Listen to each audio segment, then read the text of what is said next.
नमस्कार. Power of attorney म्हणजे काय?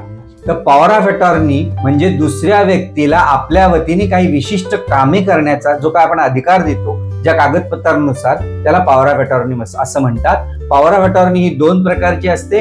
एक म्हणजे जनरल पॉवर ऑफ अटॉर्नी आहे आणि दुसरं म्हणजे स्पेशल पॉवर ऑफ अटॉर्नी आहे. जी व्यक्ती पॉवर देते त्या व्यक्तीला प्रिन्सिपल असं म्हणतात आणि ज्या व्यक्तीला पॉवर दिल्या जातात त्याला प्रतिनिधी असं म्हटलं जातं. आणि जनरल पॉवर ऑफ अटॉर्नी म्हणजे ज्याच्यामध्ये विस्तृत स्वरूपाचे अधिकार दिले जातात, जसे की मालमत्ता विकणे, भाडेपट्टी, बँकेचे व्यवहार वगैरे वगैरे अशा पद्धतीने दिले जातात. स्पेशल पॉवर ऑफ अटॉर्नी मध्ये फक्त विशिष्टच पद्धतीची पॉवर दिली जाईल. उदाहरणार्थ मालमत्ता विकणे असेल किंवा कोर्टाची केस चालवणे असेल या संबंधातली अशा पद्धतीने पॉवर ऑफ अटॉर्नी ही जी काय आहे याची माहिती आपल्याला असणं आवश्यक आहे.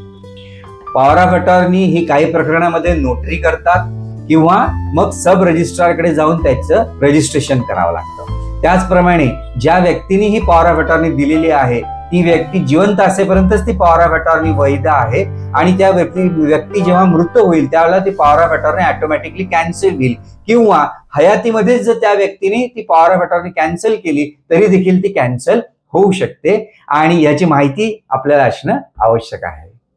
नमस्कार. पॉवर ऑफ अटॉर्नी म्हणजे काय? तर पॉवर ऑफ अटॉर्नी म्हणजे दुसऱ्या व्यक्तीला आपल्या वतीने काही विशिष्ट कामे करण्याचा जो काय आपण अधिकार देतो ज्या कागदपत्रांनुसार, त्याला पॉवर ऑफ अटॉर्नी असं म्हणतात. पॉवर ऑफ अटॉर्नी ही दोन प्रकारची असते.